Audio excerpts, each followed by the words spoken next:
All right. My guest today is Dr. Frances Aboud. She's a professor at McGill University, longtime researcher on developmental psychology, and then within developmental psychology, intergroup attitudes and prejudices. So thank you very much for joining us today, Frances. I'll start broadly with the question I like to ask all these guests are, what are the main research questions that have guided your work throughout your career? All right. Yes. Okay. So yes, for most of my career, I focused on prejudice. I actually studied it first as a social psychologist with adults, how they develop, just stereotypes and how attitudes that they had and so on. And I realized quite quickly that the study of attitudes in children, prejudice in children, was very interesting because most social psychologists had the attitude that children learn to be prejudiced. So, it just starts low and gradually there's this learning curve that increases up to adulthood. So they just sort of assumed that's how adults got the attitudes that they did. And yeah, there wasn't a lot of research with children, but when I reviewed that research, I realized that it was not following this gradual learning curve at all. And that there was not much correlation between children's attitudes and those of their parents. So this, I've just kind of looked at the graphs. Everybody just takes, one or two age groups. And I realized pretty quickly that it was following a little bit more the Piagetian stepwise kind of development. And the steps looked very surprising to people, such that nobody really wanted to look at my research. And the step was this, that they started off pretty low in prejudice or bias at about 3 years of age. They might just say, oh, look at this lady, green lady, because she had a green shirt on. And then by 4 and 5 and 6, prejudice really rapidly increased. And then it started coming down after 8 years of age. And if you know about Piaget's work, you know that children after 8 start to reason a little bit more. And they also are able to look at internal qualities of people, whereas younger than that, they're looking just at the external qualities. So they were looking at color. I mean, somebody had done some earlier research showing that children look at color and they look at hair texture. Those are the two big physical features that they're looking at. Yeah. And so that they, and then we found out that they just thought, well, there's something wrong with those people, especially if they aren't liking whites like me. So the biggest problem really was prejudice of young white children. Mm-hmm. And after putting together a book on this and then testing it out with a lot of people who had studied prejudice in children were saying, yes, this is actually the data that we're getting also. So it seemed to be, and then somebody published something in 2013 looking at all the research from around the world, and it was showing that. So yeah, I got kind of well known for proposing something that was not gradual, learned gradually. And then I got a little bit more interest. I want to jump off what you just said there. So, in this class, up until today, 98% of the studies have been about, adults, the way that adults think about prejudice or their discriminatory behavior. And, it's self-evident to me, and I've made a case for why anyone who's interested in that more adult-based topic still should have an appreciation for the developmental literature. But I want to give an opportunity for the expert to voice a defense of this idea. So why do you think it's important for people who are interested in prejudice among adults to also understand prejudice among kids? Well, because you may realize where they came from initially, and you may also realize that some of these early child interventions to reduce prejudice have, in fact, carried over and influenced the attitudes that adults now have.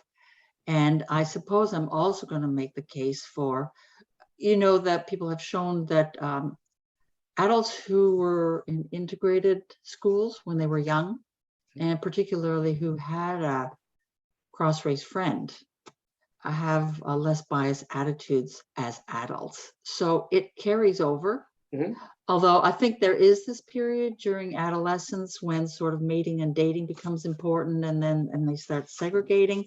So there's a lot of, there are a lot of changes that go on, and for different reasons based on what your current motivation and whatever is. Yeah, well put. That's the short I agree, obviously. So turning to your paper specifically, I think there was a couple terms in there that I found interesting. And I'll ask more specific questions about them later, but can I get you to talk about this idea of reconciliation skills? This is something I wasn't very familiar with, but it seemed important to understanding the effect of this type of bias intervention. So what is a reconciliation skill when it comes to kids? Okay, so there are two things I'll have to talk about. First, one is I think people understand the term egocentrism a little bit more, which is it's not sort of the selfish attitude, but it is the idea that young children cannot take the perspective of other people very easily. So that when they're saying, okay, you know, what am I going to buy my dad for Christmas, you know, they want to give him a ball rather than what he really wants, which is a nice shirt or golf clubs or something of that sort. But Piaget actually studied a little bit beyond that, because he would ask children, he would say, well, okay, who do you like? And they would, I guess they were from Switzerland, they would say, I like Swiss people best. And then they would say, okay, well, here's an Italian child, and who will he like? And when they're quite young, they will say, well, he will like French people. He will like Swiss people also. And then at some point, they might say, well, as they got a bit older, they would say, oh, he's Italian. Well, maybe he would like Italian people best. And then Piaget would ask them the next question and say, well, who's right? Are Italian people, is the Italian kid right, or are you right? And they would say, no, he's wrong. Italian people are not worth liking. Yeah, they should be like me. They should like Swiss people. So there were several stages, and I thought that final stage was sort of interesting, and I call that reconciliation. So there are obviously two steps. One is get out of your egocentrism and recognize that other people have a different perspective and therefore different attitudes. But then I found, when I actually did a test of this, that the children who had that were able to take another's perspective and were a little bit older, and they would say, oh, well, you know, maybe we're both right. And that's what I meant by reconciling. And then I would say, well, does somebody need to change their attitudes? Now, they might have said, well, no, they're both right. But in fact, it made them think, okay, maybe there is another perspective and maybe I ought to consider it. And then they would sort of change some of their attitudes and say, okay, well, maybe this Black kid isn't so bad after all. Right. So this, yeah, it's sort of perspective taking plus the reconciliation. And so what I liked about your that paper, was important. Yeah, that was important here. So yeah, going off this idea of the importance of reconciliation skills, you know, what I liked about your paper as someone who does not study kids, highly unlikely to ever study kids, was just really highlighting the importance of, you can't just really take something that works among adults, maybe, you know, media exposure, and just transport it over, simplify it and transport it over to kids, because there's this whole cognitive toolkit that we have that it was kind of automatic. We can understand the person who made the story. We can understand the views of the characters within the story that are important for making those things work among adults that those kids might not necessarily have a toolkit for. So you really have to strongly examine your assumptions about what they're really ready for. And I think that your study was showing this nicely, that if when kids are too young, 4 or 5, just showing them a story with a strong anti-bias message, there's so many steps that need to build on that in order for it to be personally effective for the kid. You know, they have to recognize that other people have different opinions. They have to recognize that they have to kind of make this reasoning between what's happening in the story and what could happen in their own real life. So I thought that was very eye-opening, and I really like that aspect of the study. I mean, it was maybe a little disappointing for the people who are really hopeful about, you know, the possibility for these books, that they can really, you know, rapidly change kids' attitudes when they're 4 or 5. But I wanted to ask you a question about the really young kids, the 4 and 5-year-olds in the study. You know, there didn't seem to be much of an effect on attitudes. You know, it didn't change the way that I personally feel about Black people. But in this class, we talk a little bit about the difference between attitudes and norms. So you might have your biased attitudes, but you can live in a context where the norm is strong that I shouldn't be acting upon it, and that can be effective among adults. So do you think there's any chance that these stories are having a similar effect on kids, where it's not really changing the way they feel, but it is changing what they think is appropriate to act upon in the world around them? Yes, and I think that normative influence is important because it allows you to actually be carrying around 2 or 3 different attitudes in your head. It's not as if you just have one, you have access to different ones and you can consider them and maybe apply them differently. I think it's worth not playing around with too many different attitudes, but the fact that you can hold them in your head is important. And yes, we found that, I mean, this was the most disappointing part of it to me, because I thought, okay, you can just read these stories and they will resonate with it and get a new stereotype and a new attitude and so on. And then all of a sudden we realized that when we were asking them, they were saying that the reader was biased, hugely biased.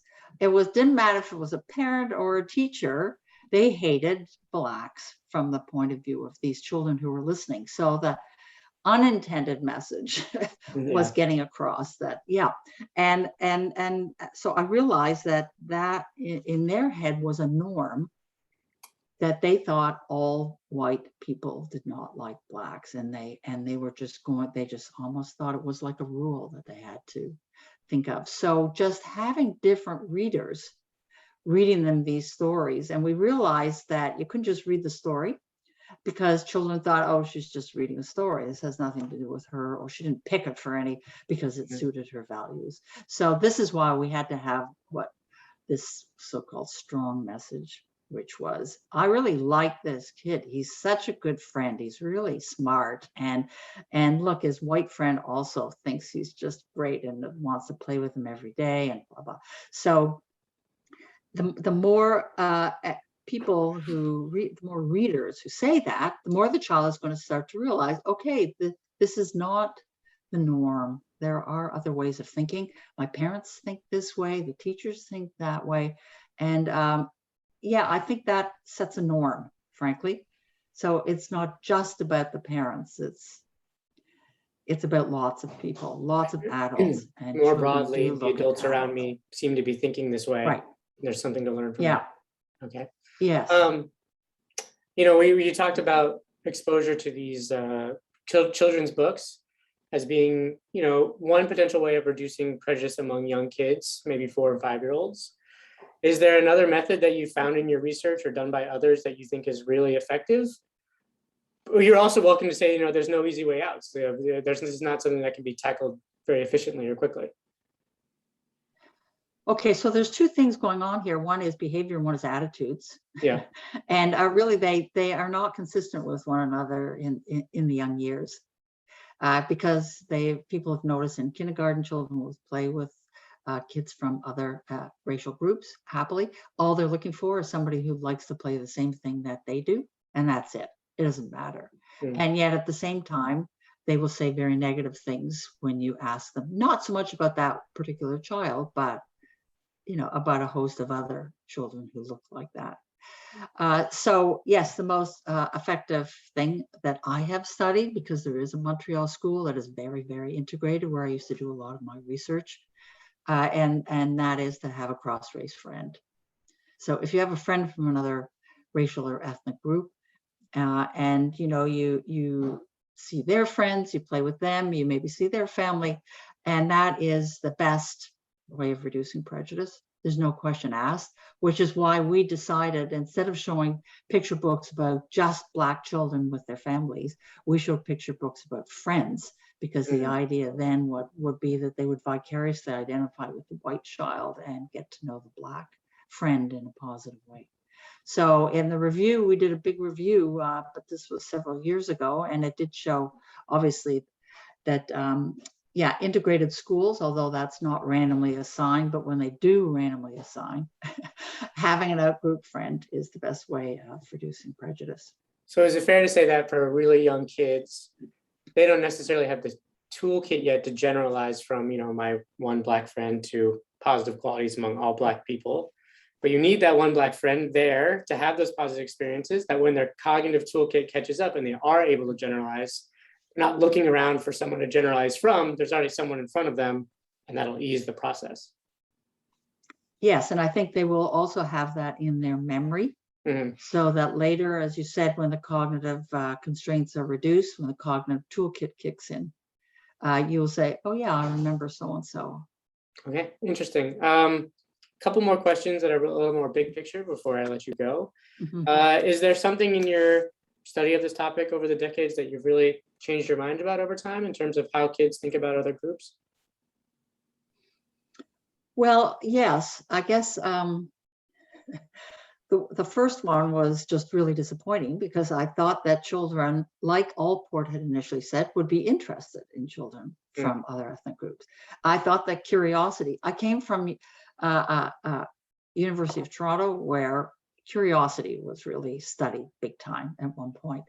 And I used to show them picture books and really think that they'd be interested in looking at these picture books. I had a lot of different ones and I said, okay, you can just look at whatever ones you want.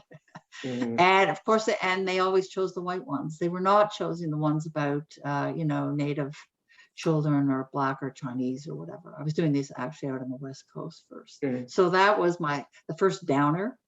The first disappointing realization that there was more challenge in this than I initially thought. And that really has been the big challenge, that I can see where you can go easily with 8-year-olds and children who are older, but the ones who are younger than that, from 5 to 7 or 8, that's a real challenge. Okay, so there's not this like intrinsic thirst for exposure to other groups, but as long as someone from another group, to talk about my own kid, is holding a truck, then there's a lot of potential there for friendship, where you're actually creating this positive intergroup contact because there's shared similarity, not because the kid is inherently interested in learning about other groups. Right. Okay, one more question for you is that looking forward in the developmental study of intergroup relations for the next 5 or 10 years, is there a topic or an issue that you think right now is kind of understudied that you really hope researchers in the field make a lot of progress on in the years to come? Yeah, I guess there are different measures, for example, and that's interesting, explicit and implicit. And I think the explicit ones are just as interesting because that's what really comes to mind when people say things or act. So both of them are useful.